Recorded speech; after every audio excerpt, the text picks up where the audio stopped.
India news के OPD में लौटते हैं। तमाम डॉक्टर मेरे साथ जुड़ चुके हैं, उनका परिचय पहले मैं आपके साथ करवा देता हूं, फिर इस ओपीडी की शुरुआत करेंगे। डॉक्टर पूर्णिमा जी हमारे साथ जुड़ी हुई हैं, एमडी फिजिशियन हैं। डॉक्टर पूर्णिमा जी बहुत स्वागत है आपका। और डॉक्टर अवधेश वशिष्ठ जी हमारे साथ जुड़ चुके हैं, चेस्ट स्पेशलिस्ट हैं। डॉक्टर अवधेश वशिष्ठ जी आपका भी बहुत स्वागत है। डॉक्टर अवधेश वशिष्ठ जी, आज की ओपीडी की शुरुआत में आपसे करना चाहूंगा, चूंकि आज मैं थोड़ा चाह रहा था और आज की हमारी ओपीडी का विषय भी यही है। पोस्ट कोविड वाले जो पेशेंट्स हैं उनके अंदर ज्यादातर ये देखा जा रहा है कि जो मौतें हुई हैं या फिर बाद में जो कॉम्प्लिकेशंस हो रहे हैं वो चेस्ट से रिलेटेड हैं। इसको किस तरीके से देखा जाए और इसके सिम्टम्स क्या हो सकते हैं, हमको अर्ली मॉनिटरिंग में कौन कौन सी चीजें ऐसी हैं जिनका ध्यान रखना बहुत जरूरी है। मैं चाह रहा हूं कि थोड़ा सा अगर आप इसको समझाते चलें। देखिए, एक तो चीज ये है कि जैसे हम कोविड से जो पेशेंट रिकवर्ड हो रहे हैं, पोस्ट कोविड उनमें सेकेंडरी इन्फेक्शन के चांस ज्यादा हो रहे हैं, क्योंकि उनकी इम्यूनिटी ऑलरेडी इम्यूनिटी कम है। तो ऐसे पेशेंट्स में basically other bacteria, other virus, कोई फंगस इजीली अटैक कर दे रहा है। तो इसको बोल रहे हैं सेकेंड हिट। यदि पेशेंट को सेकेंड हिट हो रहा है तो अर्ली स्टेज में ही उसको पिक करना जरूरी है। जैसे पेशेंट ठीक हो गया, पेशेंट ठीक होने के बाद उसको अगेन कफ स्टार्ट हो गया, फीवर स्टार्ट हो गया, स्पूटम प्रोडक्शन आने लगा, उसको चेस्ट टाइटनेस फिर से होने लगी, तो ये सेकेंडरी हिट के साइन है। वो सेकेंडरी हिट कुछ भी हो सकता है, बैक्टीरियल इन्फेक्शन हो सकता है, वायरल, फंगल, अदर कोई भी पैरासाइट हो सकता है। तो यदि पोस्ट कोविड से रिकवरी के बाद कुछ ऐसे सिम्टम आ रहे हैं तो तुरंत ही अपने डॉक्टर से संपर्क करेंगे। एक तो ये है इन्फेक्शन का पॉइंट। दूसरा पॉइंट है इसमें कि जैसे पोस्ट कोविड इन्फ्लामेशन रह जाता है, मतलब थोड़ा सा सूजन सांस की नलियों में रह जाता है। तो हमारा उससे हम सीआरपी लेवल से देखते हैं। यदि हमारा सीआरपी बिलो 8 नहीं आया है, नॉर्मल रेंज में नहीं आया है, तो ये हमें बहुत सारी चीजों के लिए थोड़ा रिस्क फैक्टर है। जैसे कोरोनरी आर्टरी डिजीज के लिए रिस्क फैक्टर है, सेरिब्रल वास्कुलर एक्सीडेंट के लिए, सीवीए के लिए रिस्क है, और अदर जो हमें जीआई प्रॉब्लम, लीवर, किडनी से संबंधित जो भी चीजें हैं, इट मीन्स कि इन्फ्लेमेशन तो चल रहा है। जी जी जी। जब तक सीआरपी या हमारे इन्फ्लेमेटरी मीडिएटर्स नॉर्मल नहीं हो जाते पोस्ट कोविड, हमें अपने डॉक्टर से रेगुलरली विजिट में रहना चाहिए। ठीक है, ये दो चीजें मैं बता। जी जी जी बिल्कुल। डॉक्टर पूर्णिमा जी, एक चीज मैं आपसे यहां जानना चाहूंगा, खासतौर से अगर मैं हार्ट पेशेंट्स की बात करूं, इनका रेशियो भी बहुत ज्यादा है और खासतौर से हम लोगों ने देखा है कि हार्ट वाले जो मरीज हैं उनको भी पोस्ट कोविड बहुत सारे कॉम्प्लिकेशंस हो रहे हैं और डेथ भी कुछ इस तरीके की रिपोर्ट की गई हैं। हार्ट के जो स्पेसिफिक पेशेंट्स हैं वो अपना क्या ध्यान रखें, उनको क्या करना चाहिए अगर वो रिकवर हो चुके हैं या कोविड से भी अगर जूझ रहे हैं तो ख्याल किस बात का रखना है? मैं चाह रहा हूं इस विषय को थोड़ा सा आप समझाएं। आयुष जी, पहले तो बहुत बहुत शुक्रिया शो में आमंत्रित करने के लिए।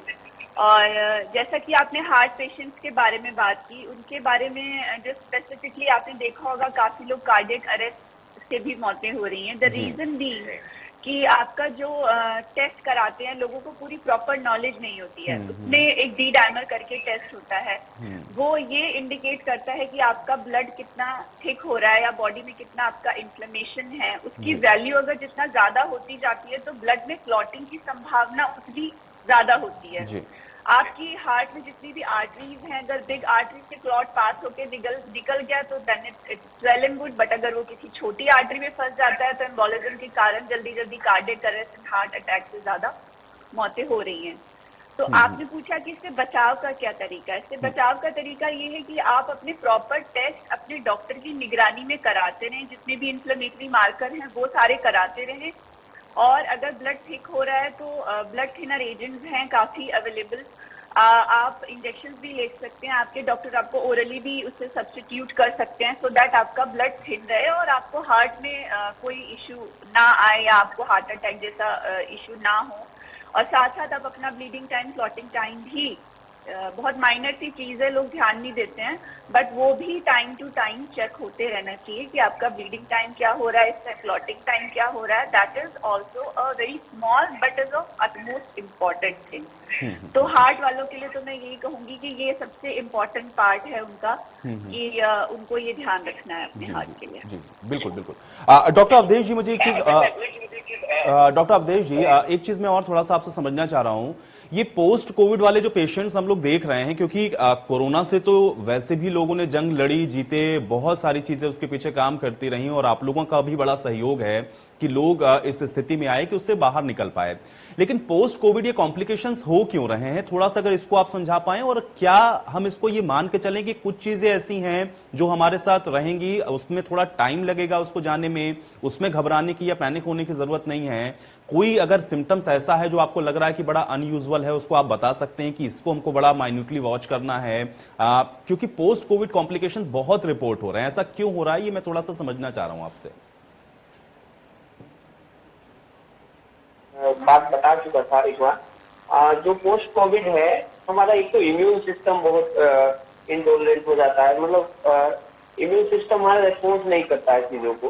काफी हम स्टेरॉइड भी यूज करते हैं, इसमें स्टेरॉइड से भी हमारा इम्यून सिस्टम वीक हो जाता है। तो अभी इम्यूनिटी हमारी बनने में टाइम लगता है। IgM एंटीबॉडी जैसे 7 डेज के बाद बनेगी, IgG एंटीबॉडी 2 to 3 वीक के बाद बनेगी। तो हमारा इम्यून सिस्टम वीक है।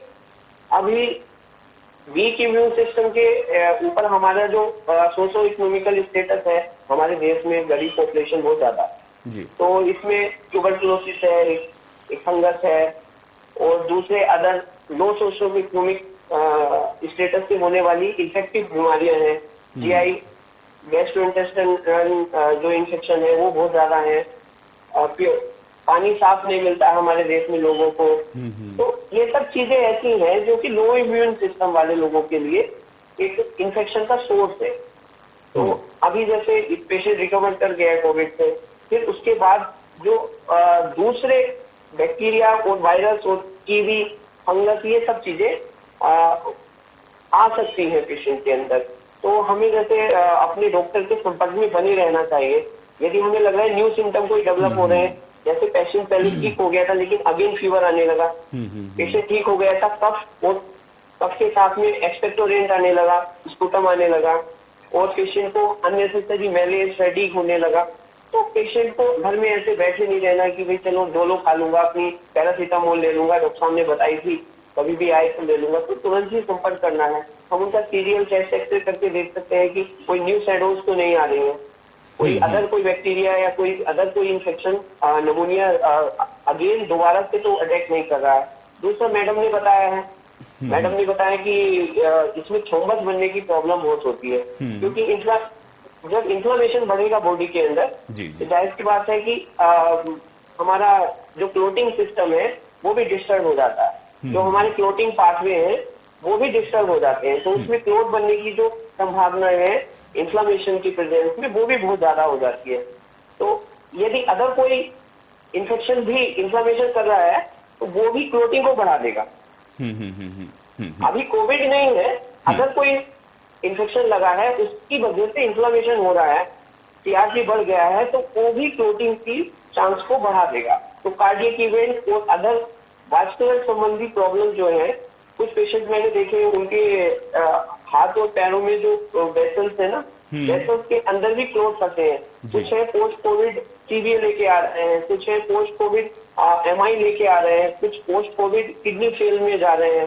तो ये सब चीजें जो है कोविड की वजह से नहीं है, सेकेंडरी अवहित हो जा रहा है, कोई दूसरा इन्फेक्शन लग जा रहा है। जैसे कोविड में पेशेंट भर्ती था, उसको पोलिश डला हुआ था या कैनुला लगा हुआ था, उससे संबंधित कोई कॉम्प्लिकेशन बैक्टीरिया है वहां से लग गया, या पेशेंट घर जाने के बाद स्टेरॉइड नहीं चल रहा है, वो अपनी दवाइयां चेंज नहीं करवा रहा है, स्टेरॉइड खाए जा रहा है, तो इसको तो अपने डॉक्टर से संपर्क करके ही सारी आगे नहीं। लेकिन डॉक्टर अवधेश जी, इसी में मैं एक चीज और जोड़ना चाहूंगा, क्योंकि ये भी आजकल एक बहुत बड़ा विषय बना हुआ है, खासतौर से ब्लैक फंगस या उससे रिलेटेड जब हम लोग व्हाइट फंगस या येलो फंगस, वो तमाम तरीके के फंगस का जिक्र जो आजकल हो रहा है।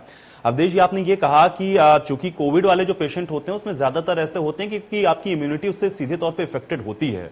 अगर आपकी इम्यूनिटी इफेक्टेड है, और जहां तक मेरी जानकारी, चूंकि आप लोगों के साथ में रोज बैठ रहा हूं, बहुत सारे डॉक्टर्स जो बात कहते हैं उसी को मैं थोड़ा सा कोट करते हुए, इम्यूनिटी अगर आपकी वीक है तो फिर ये फंगस या फंगल इन्फेक्शन होने का खतरा आपको ज्यादा बरकरार रहता है। तो क्या सिर्फ जो हाई ब्लड प्रेशर या फिर शुगर वाले पेशेंट या जिनको कोई क्रॉनिक डिजीज है वो इसकी जद में आने की संभावना ज्यादा है, या हर वो पोस्ट कोविड वाला पेशेंट, क्योंकि इम्यूनिटी अगर आपकी प्रभावित हुई है तो वो भी उसकी जद में आ सकता है, यानी कि सबको अपनी मॉनिटरिंग करने की जरूरत है। अगर कुछ आपको ऐसा अनयूजुअल लग रहा है तो क्या सब लोग इसके जद में आ सकते हैं अगर इम्यूनिटी प्रभावित है तो, डॉक्टर अवधेश जी? जी जी, बिल्कुल बिल्कुल आ सकते हैं। तो वो एक जुडिशियस यूज करना है हमें स्टेरॉइड का। अब जैसे मैं इधर आ रहा हूँ, बिजनौर डिस्ट्रिक्ट से आ रहा हूँ। यहाँ पे बहुत सारे क्वेक्स भी प्रैक्टिस कर रहे हैं। वो जुडिशियस यूज नहीं कर रहे हैं स्टेरॉइड का। वो इतना ज्यादा मात्रा में स्टेरॉइड लगा रहे हैं, वो लगाते ही जा रहे हैं। जो डायबिटिक भी नहीं है वो डायबिटिक हो जा रहे हैं। तो वो उनको भी फंगस का उतना ही रिस्क है जब वो डायबिटिक हो गए हैं। वो पहले डायबिटिक नहीं थे। तो एक इसमें पॉइंट जोड़ने का है, ये है कि हमें जुडिशियस यूज करना है। स्टेरॉइड का जुडिशियस यूज करना है। उन लोगों को भी फंगस हो सकता है जिन्हें डायबिटीज नहीं है, यदि वो स्टेरॉइड लंबे समय तक जुडिशियसली यूज ऐसे लेते रहेंगे विदाउट एनी प्रेस्क्रिप्शन। और अधिकतर पॉपुलेशन तो क्वेक्स के पास ही ट्रीटमेंट ले रही है। जैसे इंडिया में देखा जा रहा है सिनेरियो, इंडिया में जो क्वालिफाइड लोग हैं वहां तक बहुत कम लोग अपना इलाज लेने के लिए पहुंच पा रहे हैं। पीएचसी, पीएचसी या फिर बहुत छोटे जो क्लिनिक्स, मोहल्ला क्लिनिक या फिर गलियों में जो डॉक्टर बैठे हैं उन्हीं से इलाज करा रहे हैं। ये तो सच्चाई है हमारे देश की, इससे झूठा नहीं सकते। अधिकतर इलाज वही दिक्कत रहे हैं। हमारे पास तो एक एजुकेटेड पॉपुलेशन आ रही है, लेकिन गरीब आदमी अभी भी वहीं पे इलाज करा रहा है गली में, जिन्हें बहुत ज्यादा मात्रा में स्टेरॉइड दिया जा रहा है। ठीक है। चलिए, ये आपने बड़ी बात कही है और इसको मुझे लगता है कि बहुत गंभीरता से लेने की जरूरत है। और शायद ये एक बहुत बड़ी वजह है कि हम लोग देख रहे हैं कि ब्लैक फंगस एक बड़ी चुनौती के तौर पर सामने आ रहा है। डॉक्टर पूर्णिमा जी, चूंकि स्टार्टिंग में आपने ये कहा, खासतौर से चूंकि स्पेसिफिकली मैंने आपसे हार्ट पेशेंट्स के बारे में पूछा, तो आपने बताया इसी से रिलेटेड कुछ सवाल हैं जो कि बहुत बार पूछे गए हैं और अभी भी कुछ दर्शक हैं जो आपसे जानना चाह रहे हैं, खासतौर से वो हार्ट के पेशेंट जिनको अपने आप को वैक्सीनेट करवाना है। अगर वो ब्लड थिनर को यूज कर रहे हैं, नॉर्मली हार्ट पेशेंट्स को वो दिया जाता है, क्या वो वैक्सीनेट अपने आप को करवा सकते हैं? उसमें किसी तरीके की कोई दिक्कत नहीं है, या उनको दवाइयां आगे पीछे बंद करनी है, अपने डॉक्टर से वो कंसल्ट करें? वो ये थोड़ा समझना चाह रहे हैं, अगर इस विषय को आप बता पाएं डॉक्टर पूर्णिमा जी। आयुष जी, बहुत अच्छा सवाल है। लोगों के मन में बहुत सारी भ्रांतियां हैं वैक्सीनेशन को लेके। सबसे पहले तो मैं आपको ये बता दूं कि वैक्सीनेशन में सिर्फ 3 कॉन्ट्राइंडिकेशंस हैं। पहला ये, अगर पेशेंट आपका एलर्जिक रहा है, प्रीवियस हिस्ट्री उसकी एलर्जी की रही है, एलर्जी इतनी हुई हो, इतना एनाफिलैक्सिस एलर्जी हुई हो कि वो हॉस्पिटल पहुंच गए हों, तो आप अपने जो भी आपको इंजेक्शन लगवा रहे हैं, आप डॉक्टर को अपना मेडिकल हिस्ट्री दे सकते हैं कि I have been in anaphylactic allergy and I have been admitted to hospital due to this allergy. पहला कॉन्ट्राइंडिकेशन। दूसरा कॉन्ट्राइंडिकेशन, अगर आपकी जो आयु है वो 18 वर्ष से कम है। तीसरा कॉन्ट्राइंडिकेशन, अगर आप प्रेग्नेंट हैं एंड लैक्टेटिंग मदर्स, हालांकि बाहर के देशों में प्रेग्नेंट एंड लैक्टेटिंग मदर्स को लग रहा है injection, but India, government of India में अभी इसकी मंजूरी नहीं आई है। हालांकि इंडियन गायनेकोलॉजिकल एसोसिएशन ने कहा है कि it is safe to vaccinate the pregnant and lactating mothers too, but still अभी भी ये चीजें जो है अभी भी रिसर्च की ही अवस्था में है इंडिया में। तो इस पे सिर्फ ये 3 कॉन्ट्राइंडिकेशंस हैं। उसके अलावा अगर आप हार्ट पेशेंट हैं, आपको थायराइड है, आप ब्लड थिनर्स पे हैं, या आपको कैंसर है, आपको HIV है, आप थायराइड हैं, आपका किडनी ट्रांसप्लांट हुआ है, in whatever condition you are, vaccine is totally safe. So you can undergo vaccination. And I feel मैं एक बहुत इंपॉर्टेंट चीज और ऐड करना चाहती हूँ इसमें। जब पहले सरकार ने अभियान चलाया था वैक्सीनेशन में, तो आपको ध्यान होगा कि वैक्सीनेशन सेंटर्स खाली पड़े हुए थे। सरकार कह रही थी कि आप वैक्सीनेशन करवाइए, लेकिन जब ये सेकेंड वेव आया तो अचानक से लोगों को जब एकदम से काफी जो है डेथ रेट बढ़ गया, तब लोगों का एहसास हुआ कि नहीं, वैक्सीनेशन करवाना चाहिए। तब फटाफट सब दौड़े वैक्सीनेशन कराने के लिए। उसमें से एक आपने यूनिवर्सिटी नाम सुनी होगी, लोग जो जिसको बहुत फॉलो करते हैं, 2 यूनिवर्सिटीज है, एक है ग्लोबल यूनिवर्सिटी और एक है व्हाट्सएप यूनिवर्सिटी, राइट? तो उसमें लोगों को ये ज्ञान मिला कि नहीं, कोवैक्सीन अच्छी है, कुछ को ज्ञान मिला कि नहीं, अच्छा चलो कोविशील्ड इज ओके, कुछ को ज्ञान मिला अरे 15 जून तक स्पुतनिक आ जाएगी, वो हम लगवाएंगे। तो ये लोगों को बिल्कुल दिमाग से निकाल देना चाहिए। जो भी वैक्सीनेशन अवेलेबल है आपके आसपास, वो आपको लगवा लेनी चाहिए। सारी वैक्सीनेशन अच्छी है। It's better to get something rather than कि हमको कुछ भी ना मिले, हमें कुछ तो सुरक्षा मिलेगी। जो भी आपके वैक्सीनेशन सेंटर में वैक्सीन उपलब्ध है, आप वहां जाएं और अपने को जरूर वैक्सीनेशन करवाएं। एक फर्क कोवैक्सीन और कोविशील्ड का, जो लोग बहुत कंफ्यूज रहते हैं, मैं बता देना चाहती हूँ। जो लोग कहते हैं कि कोवैक्सीन बेटर है, कोविशील्ड, बहुत प्रश्न पूछा जाता है अक्सर।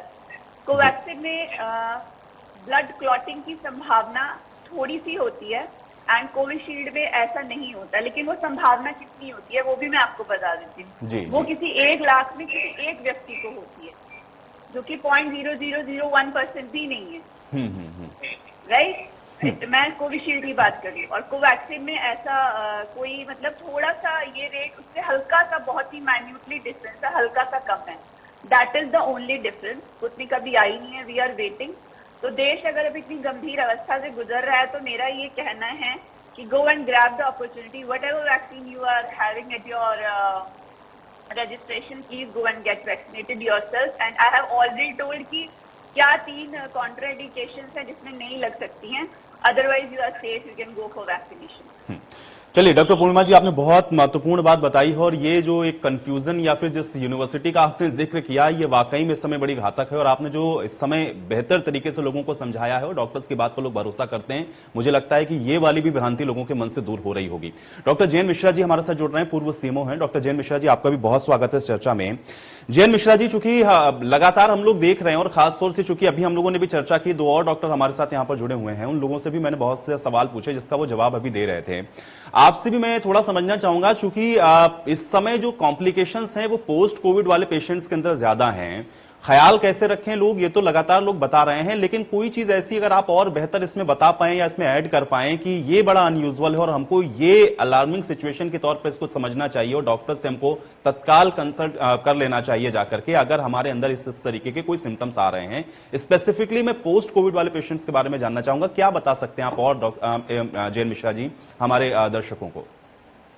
देखिए, पोस्ट कोविड कॉम्प्लिकेशंस अधिकतर तो आपके आजकल जो निकल रहा हो, फंगल इन्फेक्शन हो रहा, वो भी डायबिटीज के पेशेंट में, उसके भी तमाम साइन और सिम्टम्स प्रतिदिन बताए जाते हैं कि नाक में काला होना, दर्द होना, सर में दर्द होना, आंखें में सूजन आ जाना, ये सब लक्षण हैं इसके।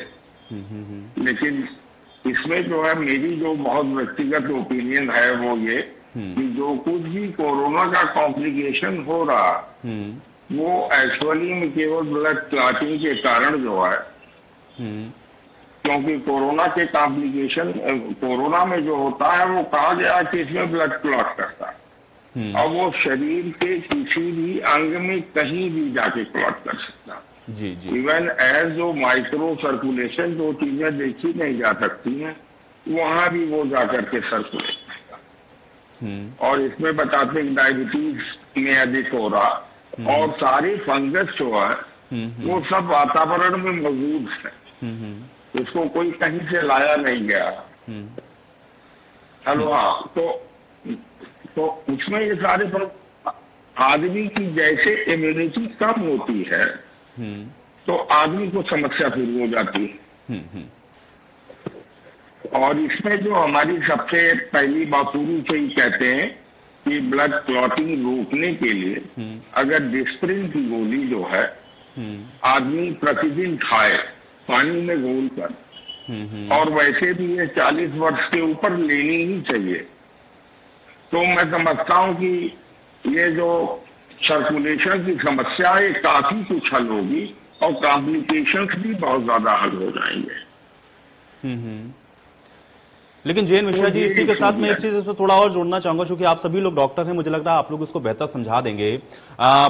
डिस्प्रिन की गोली या फिर एस्प्रिन जिसका आप अभी जिक्र कर रहे थे, अगर इसको 40 से ऊपर वाले लोग ले रहे हैं, और खासतौर से अभी पोस्ट कोविड के दौरान भी अगर किसी ने इसका सेवन शुरू किया, तो इससे किसी प्रकार का कोई और दूसरा कॉम्प्लिकेशन या कोई दूसरा नुकसान नहीं होगा? कॉम्प्लिकेशन बहुत ज्यादा आदमी को एसिडिटी हो सकती है, निचली आ सकती है, तो उसके लिए खाने के बाद ले।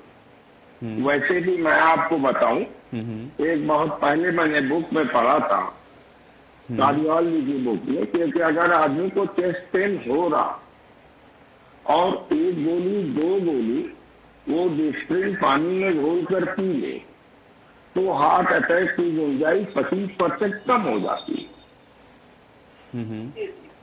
इसलिए मैं ये कहता हूँ, उसके बाद तो एंटी फंगल दवाएं हैं, तमाम दवाएं वो चलती रहे। और फंगस में भी पहले ये लोकलाइज्ड इन्फेक्शन होता है, नाक में हुआ, क्योंकि नाक का संबंध आंख से होता है, तो वो स्प्रेड कर गया आंख, और फिर वहां से जब वो पूरी बॉडी में जाता है फंगल इन्फेक्शन, तभी थोड़ा सा वो खतरनाक कहा जाता है। तो उसकी दवाएं हैं, और आदमी इसका ख्याल रखे, जैसे है कि देख रहा आदमी ठीक हो गया और उसको लगा कि एकाएक हमारी नाक रुक गई, सांस बढ़िया नहीं आ रही, हमने छींका कोई काला सा निकला, कोई मवाद से निकली, तो उसको इस पे डॉक्टर से संपर्क कर लें, ये सबसे अच्छा। चलिए, एक कॉलर हमारे साथ इस बीच जुड़ रहे हैं, नागेंद्र जी हैं, दिल्ली से हमारे साथ ये दर्शक जुड़े हुए हैं। नागेंद्र जी, आपका स्वागत है बहुत, क्या पूछना चाह रहे हैं? सभी डॉक्टर को मेरा दिल से प्रणाम है। सर, मुझे ये जानना था, मेरा 8 साल का लड़का है, तो पिछले आपको अगले महीने, ये मई चल रही है, अगले महीने अप्रैल में 22 तारीख को नेगेटिव कोरोना पॉजिटिव हो गए थे। एक सप्ताह बाद 22 तारीख की इनकी रिपोर्ट नेगेटिव आ गई थी। ठीक है सर, लेकिन अब इनको दिक्कत आ गई है, इनको आंख में रेड डार्क सर्कल बन रहे हैं। तो मैं ये जानना चाहता हूँ, इनको अस्पताल में भर्ती होने की जरूरत नहीं पड़ी थी, माइल्ड सिम्टम था, ऑक्सीजन कुछ नहीं लगा, सिर्फ गए हैं, टेक हुई और दवाई देकर के हमें 1 सप्ताह के लिए घर भेज दिए होम हॉस्पिटल। अब मैं ये जानना चाहता हूँ, क्या ये ब्लैक फंगस है? अच्छा, ठीक है। डॉक्टर अवधेश जी, क्या समस्या का समाधान कर सकते हैं आप? एक्चुअली ये जो इनको हो रही है एनाफाइलेक्सिस है, सेकंड जो हमारी जो रिएक्शंस होती है, 4th टाइप की रिएक्शन इनको हो रही है, लेट रिएक्शन हो रही है। तो इसमें हमें कहीं हॉस्पिटल जाने की जरूरत तो ऐसी नहीं है। अभी एंटी एलर्जिक्स हम इनको प्रेस्क्राइब कर सकते हैं, जो हमारी सिट्राजिन है, स्टार्टिंग में वो सिट्राजिन 10 mg ये खाएं 4 to 5 डेज के लिए, देन उसको मॉनिटर करें।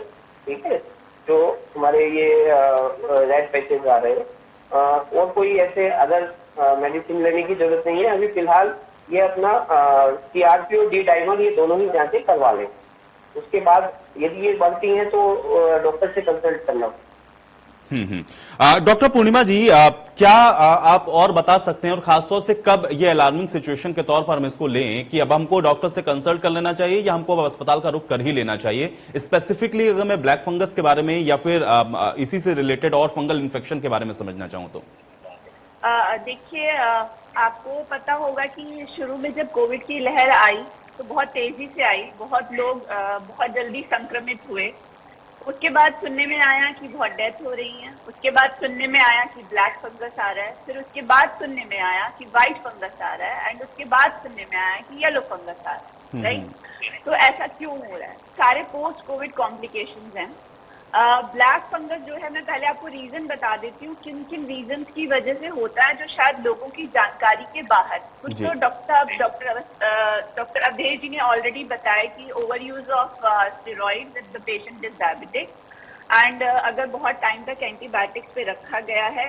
इसमें 2-3 और बड़े रीजन भी हैं। पहला ये कि जब शुरू में लहर आई कोरोना की, तो आपको याद होगा कि हॉस्पिटल में बेड अवेलेबल नहीं थे, तो ऑक्सीजन की मांग बहुत ज्यादा थी, सप्लाई कम थी। लोगों ने किसी तरह घर पे ही ऑक्सीजन लगाया, जो कि कायदे से हमेशा ऑक्सीजन जो है आपके डॉक्टर की देख रेख में लगना चाहिए। जी। लोगों को ये संज्ञान में बिल्कुल नहीं था कि ऑक्सीजन सिलेंडर का पानी भी बदला जाता है। आप वही पानी बार बार काफी दिनों तक ऑक्सीजन, लाइक 15 डेज 20 डेज आप अपने पेशेंट को देते रहे to maintain the oxygen level, because hospital bed की सुविधा नहीं थी। तो due to that thing also आपका ये म्यूकोरमाइकोसिस जो है, दैट इज ब्लैक फंगस, ये बाद में देखने में आया। राइट? सेकेंड रीजन, जो लोग हॉस्पिटल में एडमिट थे, स्टाफ कम था हॉस्पिटल में, ऑक्सीजन सिलेंडर की कमी थी हॉस्पिटल में, तो वेंटिलेटर में जो पानी बदला जाता है वो भी due to the lack of staff, I don't think कि उनका बहुत प्रॉपर केयर हो पाया होगा, कि लोगों को इतना ध्यान रहा होगा, क्योंकि पेशेंट जो है वो इन्फिनाइट थे एंड जो डॉक्टर्स की संख्या थी वो कम थी। जी। वेंटिलेटर में पानी बदला जाता है हर बार। अगर आप खुद सोचिए वो पानी जो खड़ा है, जैसे आपने खुद फंगस माने फफूंदी, एक जगह पानी खड़ा रहेगा तो क्या होता है, फफूंदी लगती है, नमी होती है, राइट? जी। तो जब वो लॉन्ग टर्म तक होती है ये चीजें, तो जब ये चीजें नहीं ध्यान दी गई, अब घर में अगर आप लगा रहे हैं तो आप you can use normal saline also, ये लोगों को नहीं मालूम है, आप वो यूज कर सकते हैं सो दैट आपका पेशेंट इन्फेक्टेड ना हो। ऑब्वियसली ये भी ऑक्सीजन की वजह से भी ब्लैक फंगस। पूर्णिमा जी, एक चीज मैं इसमें और जोड़ना चाह रहा हूं, आप अपनी बात को कंटिन्यू करिएगा। ऑक्सीजन कंसंट्रेटर को लेकर के भी क्या इसी तरीके से चीजें हैं, और जिन लोगों ने यूज किए हैं घरों के अंदर जो यूज किए हैं, क्या वहां से भी ये संभावना है कि ये फंगल इन्फेक्शन हो सकता है? उनके लिए कुछ कर सकती हैं, बता सकती हैं आप? बिल्कुल आप सही कह रहे हैं, ऑक्सीजन कॉन्सेंट्रेटर में भी यही है, ऑक्सीजन सिलेंडर में भी यही है, और वेंटिलेटर पे जो पेशेंट्स बहुत टाइम तक रहे, I am not talking about short time, I am talking about long time, तो तीनों ही उसमें पानी हमेशा बदला जाता है कि जो है आपका पानी क्लियर रहे, क्योंकि आपकी नोज में जा रहा है, आपको वो लगा हुआ ऑक्सीजन नोज में जा रहा है ना, तो जब आप एक सर्टेन 1-1.5 महीने बाद देखेंगे, और ऑब्वियसली अगर किसी को ऑक्सीजन की जरूरत पड़ रही है, ऑक्सीजन लेवल मेंटेन करने की जरूरत पड़ रही है, तो ऑब्वियसली डॉक्टर ने उसको स्टेरॉइड प्रिस्क्राइब किए ही होंगे, और डायबिटिक हो आप तो ऑब्वियसली भाई आपको चांसेस और ज्यादा हैं, because you are already immunocompromised. तो ये स्थिति देखने में आई ब्लैक फंगस वाली। And white fungus is also there. White fungus क्यों हुआ कि this is also due to the oral, आपके due to the over use of steroid. जहाँ स्टेरॉइड ज्यादा यूज हुए वहां पे आपकी टंग व्हाइट पैची हो गई, आपकी चीक में व्हाइट पैचेस हो गए, पेशेंट को बहुत ज्यादा दिक्कत होती है खाना पीना खाने में, स्किन फोल्ड में हो जाता है, there lot of other reason. And post Covid इसमें जो है पेशेंट को फिर डायल ट्यूब से खाना वाना देते हैं, काफी कॉम्प्लिकेटेड सिचुएशन है। आपने जो एक सवाल पूछा कि क्या स्थिति कौन सी खतरनाक है, ब्लैक फंगस में अगर आपको जरा भी अंदेशा होता है कि आप काफी टाइम तक कोविड के पेशेंट रहे हैं, आपको ऑक्सीजन लगा है, आप डायबिटिक हैं, तो आपको अगर ऐसा लग रहा है कि आपके नाक का म्यूकस ब्लैक या ग्रे हो रहा है, आपको नाक में हल्का सा दर्द है, आपको चक्कर आ रहा है, डिप्लोपिया यानी कि अगर आपको एक आंख से एक चीज आपको दो दिख रही है वो, या आपको चक्कर की प्रॉब्लम है, तो ऑब्वियसली आपको तुरंत अपने डॉक्टर से संपर्क करना चाहिए, ताकि वो आपको एंटी फंगल पे रख के, मतलब एज सून एज पॉसिबल आपको जाना चाहिए डॉक्टर के पास, क्योंकि अगर स्थिति ज्यादा खराब होगी, आप अपने से घर पे इलाज करेंगे, तो it is a very dangerous thing, so you should go to your doctor as soon as possible. I would like to add one more thing कि एक और प्रॉब्लम आई की इसमें post Covid, that is the diarrhoea. बहुत लोगों को हुआ पोस्ट कोविड, बहुत फोन आते थे कि मैम डायरिया हो गया, क्या करें। तो बेसिकली डायरिया फिर वही कहेंगे एंटीबायोटिक बहुत ज्यादा यूज है, उसी वजह से हुआ। तो उसको बचाने के लिए ये है कि आप अपनी इम्यूनिटी को बढ़ाइए, सबसे बेस्ट तरीका है टेक फ्रेश फ्रूट, अपना जो आपका स्टमक का गट का फ्लोरा है, जो गुड बैक्टीरिया होता है स्टमक में, उसको बढ़ाइए, और विटामिन डी लीजिए, धूप में जाइए, एंड मोस्ट इम्पॉर्टेंट थिंग, कोई भी एक्सरसाइज या वॉक वगैरह जरूर करिए। जैसे डॉक्टर ने सीआरपी की बात की कि वो लेवल जब भी बढ़ता है तो ये इंडिकेट करता है कि हमारे बॉडी में इन्फेक्शन है। जब भी हम वॉक करते हैं, कोई भी एक्सरसाइज करते हैं, हमको स्वेटिंग होती है, तो जो आपकी इन्फ्लेमेटरी सेल्स जो हैं वो बाहर की तरफ स्वेट आउट होते हैं, तो यू फील नॉर्मल, आपकी बॉडी डिटॉक्सिफाई होती है। तो इन सब चीजों से बचने का देखिए सिर्फ यही एक तरीका है कि आप जो हैं अपनी इम्यूनिटी को बढ़ाएं। 2 महीने 3 महीने बाद इससे प्रिडिक्टिंग की तीसरी लहर आने वाली है, तो अगर आपको 400 मीटर की रेस तब दौड़नी है, तो आज से ही आपको 10-10 मीटर की तैयारी करनी पड़ेगी, तभी आप 400 मीटर की रेस 3 महीने बाद दौड़ पाएंगे। मतलब कि इम्यूनिटी पे अपनी वर्क कीजिए, अच्छा फ्रेश फूड खाइए, विटामिन डी लीजिए, एक्सरसाइज करिए, and do all these stuff, this is the only way, and do yoga. बिल्कुल बिल्कुल। पूर्णिमा जी, आप हर एक सवाल में एक बहुत बढ़िया बात बता रहे हैं, और हमको लग रहा है इस दर्शकों को इसका निश्चित तौर पर बहुत फायदा मिलेगा। और आपने चूंकि थर्ड वेव का भी अभी आपने कहा कि हमको भी अभी प्रिवेंटिव तौर पर उसके लिए तैयार होना चाहिए, तो ये भी एक बहुत महत्वपूर्ण सवाल है। जे.एन. मिश्रा जी, इसी से रिलेटेड मैं आपसे समझना चाहूंगा, चूंकि अभी तो जो है पोस्ट कोविड को लेकर के कॉम्प्लिकेशंस, उसको लेकर क्या करना चाहिए, डॉक्टर्स लगातार बता रहे हैं। बच्चों को लेकर के बहुत कंसर्न है, और खासतौर से पेरेंट्स का कंसर्न होना बहुत जायज भी है, क्योंकि जो दौर देख रहे हैं लोग, उसमें बच्चों को लेकर चिंतित होना बहुत लाजमी बात है। बच्चों का विशेष ख्याल क्या रख सकते हैं, उनके लिए आप क्या बता सकते हैं, पेरेंट्स क्या करें इस सिचुएशन के अंदर, क्योंकि थर्ड वेव को लेकर के भी बहुत सारे प्रेडिक्शंस हैं। जे.एन. मिश्रा जी। बच्चों को जैसे बहुत ज्यादा बाहर न ले जाए, पार्टियों में न ले जाए, घर में उनके सैनिटेशन का ख्याल करें। और सबसे बड़ी चीज जो है, अगर 2, 4, 5 साल के बड़े बच्चे हैं तो हाई प्रोटीन डाइट जैसे अंडा दे सकते हैं आप, उनको कुछ काढ़े बनवा करके उनको मीठा करवा के दे सकते हैं। जैसे आपके हुआ गुर्च हो गया, काली मिर्च हो गई, या जितने भी आपके घर में गरम मसाले पहले से यूज होते हैं उनके सूप को बच्चों से पिलाइए और टहलाइए उनको आराम से। तो उसके बाद फिर उनको हम नहीं समझते कि बच्चे गड़बड़ होंगे। और इम्यूनिटी क्योंकि बच्चों में फुल डेवलपमेंट होने में तो काफी हम समझते हैं कि 10, 12, 15 साल के जब बच्चे हो जाते हैं उसके बाद जो है वो कम्प्लीटली फिट रहते हैं। लेकिन बहुत छोटे बच्चे होते हैं उनमें पूरी इम्यूनिटी डेवलप नहीं होती, उनमें विशेष ख्याल रखें। आजकल आप देखेंगे कि दूध नहीं मिलता है बढ़िया, माताएं दूध नहीं पिलाती, तो मैं समझता हूँ गाय का दूध दिया जाए, उसमें सबसे ज्यादा इम्यूनिटी होती है। सहजन के विषय में लोग बताते हैं, सहजन में शक्कर वकर मिला करके बढ़िया उसका घोल मिला करके बच्चों को पिलाया जाए, उससे विटामिन ए, बी, सी से सारी चीजें मिलेंगी, प्रोटीन को, ये सब चीज आप करते हैं। और सफाई रखिए, बच्चों को बाहर मत निकल देती ज्यादा, बहुत पढ़ाने की जरूरत। चलिए जयंत मिश्रा जी, आपकी इसी बात के साथ अब ये मैं चर्चा यहीं समाप्त करूंगा। आप सभी डॉक्टर्स का बहुत शुक्रिया अपना कीमती समय निकालने के लिए, आज इंडिया न्यूज की इस ओपीडी में शामिल होने के लिए। तो हालांकि लोगों के बहुत जहन के अंदर सवाल थे, उन सवालों का भी जवाब यहां पर हम लोगों ने ढूंढने की कोशिश की है। लेकिन डॉक्टरों ने जो सलाह आपको दी है, जो परामर्श आपको दिया है, आप उसी के आधार पर अपना ट्रीटमेंट करें। बिना बताए कोई भी दवा या किसी भी तरीके की जो दवाइयां हैं उसका सेवन ना करें, ये आपके लिए घातक हो सकता है। आज इंडिया न्यूज की ओपीडी में मेरे साथ फिलहाल